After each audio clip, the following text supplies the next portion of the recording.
दंगा फैला दिया जाए, समाज को कैसे बांटा जाए, समाज को कैसे तोड़ा जाए। तो आपके अनुसार दंगा फैलाने वाली पार्टी होगी? तो ये तो सबको ही पता है, ये कौन सी नई बात है। उस स्थिति में अगर आप चुनाव कराते हैं तो आप लाश के ऊपर चुनाव कराने की तैयारी कर रहे हैं। आपको लोगों के स्वास्थ्य की चिंता नहीं है, लोग मर रहे हैं तो मरे। पिछले 4 महीने में शायद नीतीश कुमार जी एक बार भी किसी हॉस्पिटल में देखने नहीं गए।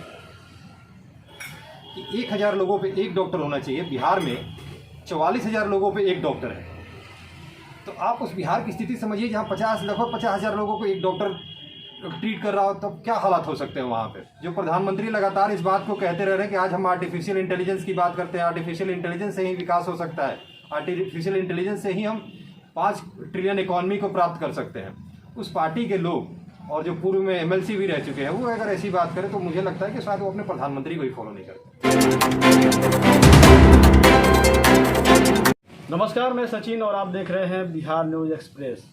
सिवान के 6-8 विधानसभा सीट में सबसे ज़्यादा हॉट सीट जो है वो रघुनाथपुर विधानसभा क्षेत्र का है और यहाँ से हमारे साथ डॉक्टर उत्सव कुमार सिंह जी हैं जो भावी प्रत्याशी हैं। सबसे पहले मैं इनके बारे में बता दूं तो डॉक्टर उत्सव कुमार सिंह दिल्ली में प्रोफेसर हैं और बिहार के सामाजिक एवं आर्थिक हालात पर इन्होंने विदेश में रिसर्च भी किया है, विदेश में अध्ययन भी करने गए थे। तो सर से हम डायरेक्ट बात करेंगे। सबसे पहले सर आपका बिहार न्यूज़ एक्सप्रेस में स्वागत है। धन्यवाद सचिन जी। सबसे पहले मैं आपके बिहार न्यूज़ एक्सप्रेस को धन्यवाद करना चाहूँगा जिसने मुझे मौका दिया है कि मैं लोगों से सीधे संवाद कर सकूँ, लोगों से जुड़ सकूँ। सर आप रघुनाथपुर विधानसभा सीट से चुनाव लड़ने जा रहे हैं, कांग्रेस में आपने छात्र राजनीति भी की है, तो इस बार जो विधानसभा क्षेत्र में जा रहे हैं किन मुद्दों के साथ लोगों के बीच जाएंगे? देखिए, विधानसभा क्षेत्र में बिहार से अलग कोई समस्या नहीं है, वही समस्या है जो पूरे बिहार में है। स्वास्थ्य की, शिक्षा की, रोजगार की। आप पूरे विधानसभा में घूम जाइए तो आपको कोई एजुकेशनल इंस्टीट्यूट नहीं, कोई कॉलेज नहीं, डिग्री कॉलेज आपको नहीं मिलेगा। स्वास्थ्य के हालात तो इतने बदतर हैं कि आप अगर एक बार जाइए तो हो सकता है कि आप हॉस्पिटल में घुस ही ना पाएँ, कि इतनी ज़्यादा वहाँ पे जल जमाव की स्थिति है। और रोजगार तो यहाँ है ही नहीं, जिसका हम सब ने देखा है कि पलायन करते हुए मजदूरों को लगातार हम मीडिया में देखते रहे हैं। अब बात कर रहे हैं विकास नहीं हुआ, लेकिन वर्तमान जो विधायक हैं जो राजद के हरिशंकर यादव, वो तो कहते हैं कि विकास बहुत सारा हुआ है, बिजली में अच्छा खासा सुधार हुआ है, फिर सड़कें भी जो जितनी भी जर्जर सड़कें वो सारी सड़कें बन चुकी है। तो विकास तो वो दावे करते हैं कि विकास हुआ है। देखिए, विकास के कई मायने होते हैं। हरिशंकर जी महागठबंधन के विधायक हैं, उनके हिसाब से जो विधायक उन्हें जो विकास उन्हें अच्छा लगता है वो बताते हैं। लेकिन आज विकास के मायने बदल गए हैं।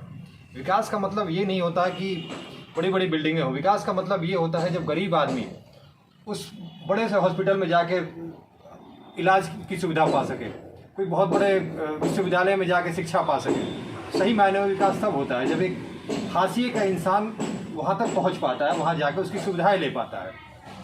तो विकास उस हिसाब से तो हुआ नहीं। और पूरा अगर बिहार की ही बात करें तो बिहार में ही नहीं हुआ तो रघुनाथपुर क्षेत्र में तो आप कर ही नहीं सकते हैं। उद्योग धंधे की बात करते हैं, विधायक जी की उद्योग धंधे में लगाने वाला हूँ, यहाँ के लोगों को रोजगार मिलेगा। देखिए, भविष्य में क्या होगा ये तो कोई नहीं जानता, लेकिन अब तक क्या हुआ बात तो उसी पे होनी चाहिए और इसका समाधान और सोल्यूशन कैसे निकल सकता है उसकी होनी चाहिए।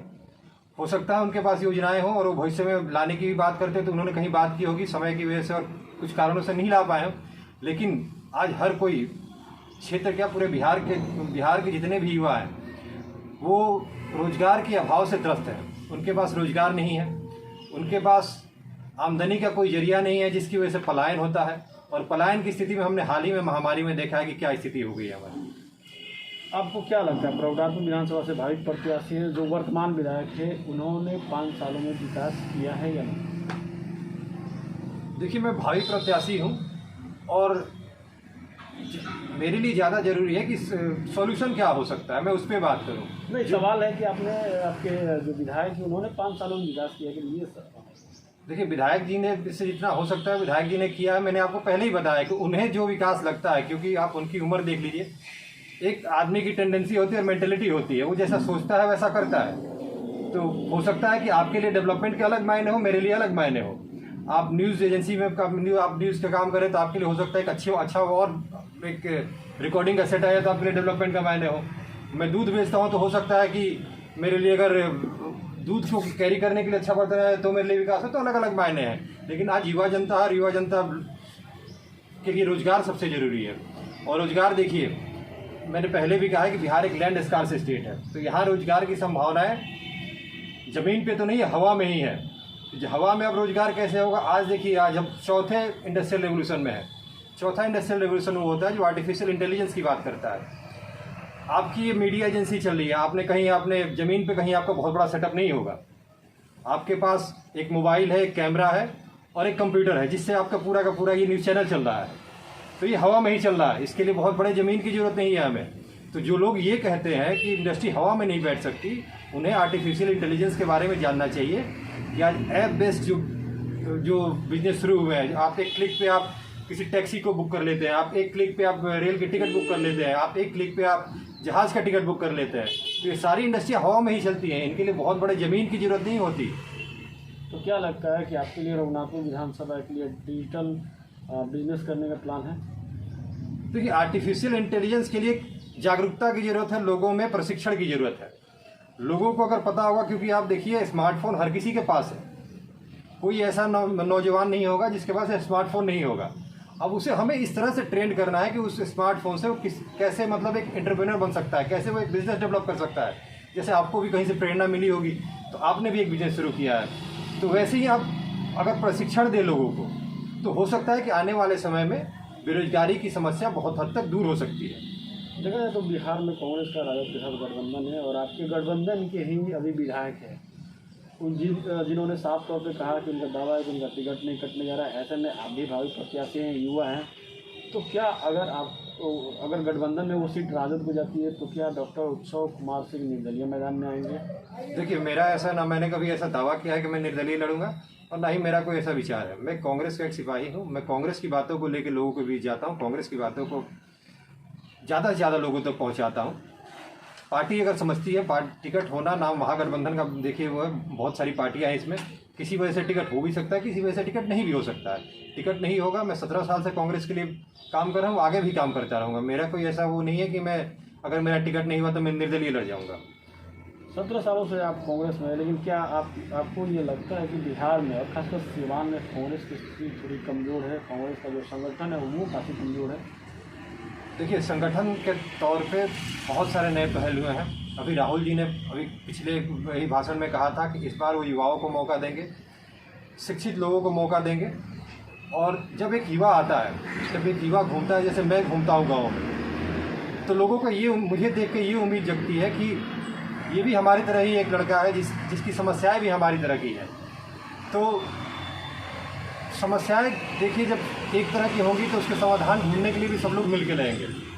तो अगर आपके बीच का कोई लड़का, आपका भाई अगर निकल के जाता है, अगर डिसीजन मेकिंग में जाता है, तो वो ज़्यादा अच्छी तरह से आपके बारे में सोचेगा। तो यही सब देखिए, यही सब सोच के मैं गाँव में जाता हूँ और बात भी करता हूँ, लोग भी मेरे से इसी बात से जुड़ते हैं कि हमारे बीच का लड़का है। रघुनाथपुर विधानसभा की बात करें तो एक तरफ राजद खेमे में ही कई लोग चुनाव प्रचार में घूम रहे हैं, विधायक का कल्याण विरोध कर रहे हैं, और दूसरी तरफ भाजपा में भी पूर्व एमएलसी, पूर्व सांसद आपस में एक दूसरे पे कटाक्ष कर रहे हैं। क्या लगता है कि रघुनाथपुर विधानसभा ही सीवान की सबसे हॉट विधानसभा है? आखिर क्यों दोनों पार्टियों में से घमासान मचा हुआ है? देखिए, मैं इस पर तो कोई बात टिप्पणी नहीं कर सकता।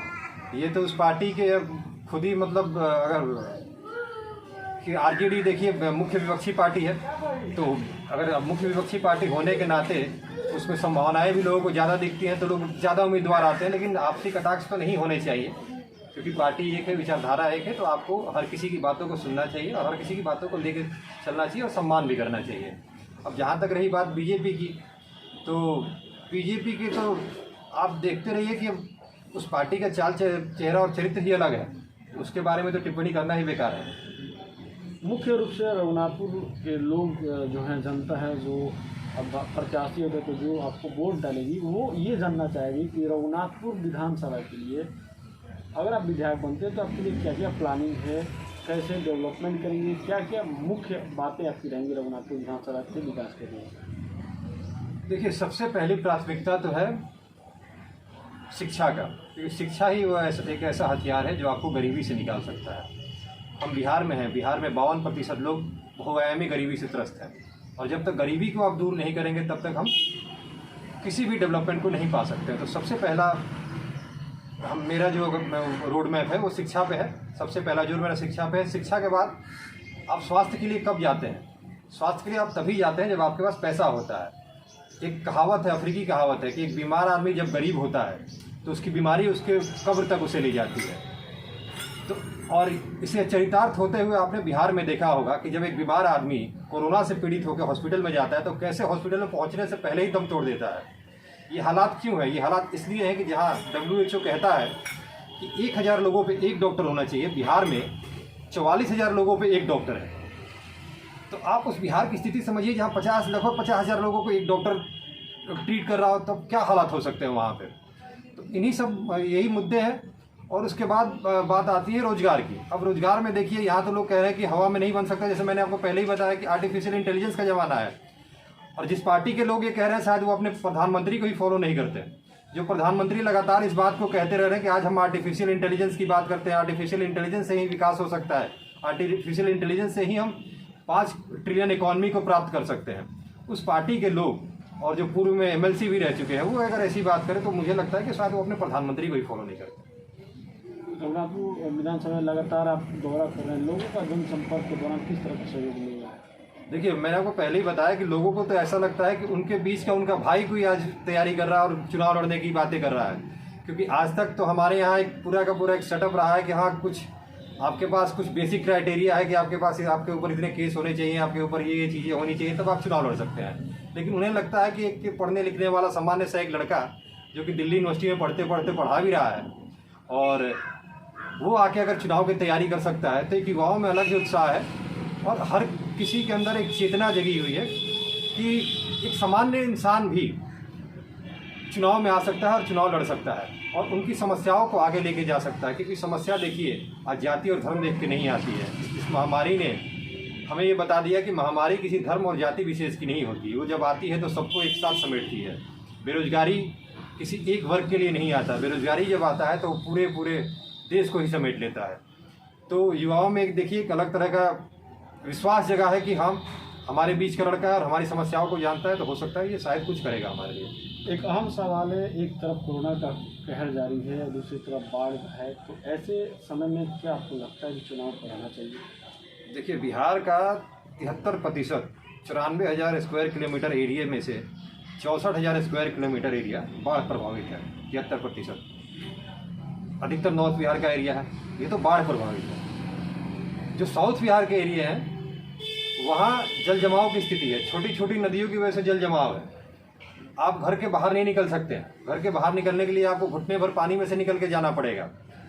उस स्थिति में अगर आप चुनाव कराते हैं तो आप लाश के ऊपर चुनाव कराने की तैयारी कर रहे हैं। आपको लोगों के स्वास्थ्य की चिंता नहीं है, लोग मर रहे हैं तो मरे। पिछले 4 महीने में शायद नीतीश कुमार जी एक बार भी किसी हॉस्पिटल में देखने नहीं गए। इसके आप वो देखिए कि 4 महीने के अंदर 2 स्वास्थ्य सचिव बदल दिए गए हैं। 2 स्वास्थ्य सचिव बदल दिए गए, तो फेलियर देखिए सरकार का कितना है स्वास्थ्य के प्रति। और जब हमारे स्वास्थ्य मंत्री जब हॉस्पिटल में जाते हैं तो पूरे PPE किट में लैस होकर जाते हैं। उन्हें ये नहीं दिखता कि वहाँ लोग मर रहे हैं तो वो कैसे हैं। वो अपनी बस फोटो सेशन के लिए आप जाते हैं और पूरी तैयारी के साथ अपना फ़ोटो खिंचवाते हैं और फिर अपने घर में चले जाते हैं। तो उस स्थिति में और पहले ही जब लॉकडाउन से पहले जब इलेक्शन की तैयारियां शुरू हुई थी तो उसी में मेरे ख्याल से 30 या 40 लोग कोरोना से इन्फेक्टेड हो गए थे और एक स्कूल के टीचर थे जो कि इनका देहांत भी हो गया था। फिर से शुरू होगा, फिर से कोरोना ऐसे ही फैलेगा और कई जानों को लेके जाएगा। तो ये तो समय ही नहीं है जिसमें चुनाव कराया जाए। ये समय है तैयारी करके लोगों तक कैसे स्वास्थ्य की सुविधाएँ पहुँचाई जाए, लोगों को कैसे रोजगार उन्मुख बनाया जाए, कैसे उन तक पैसा पहुँचाया जाए कि वो अपना जीवन यापन कर सकें। 4 महीने से लॉकडाउन है।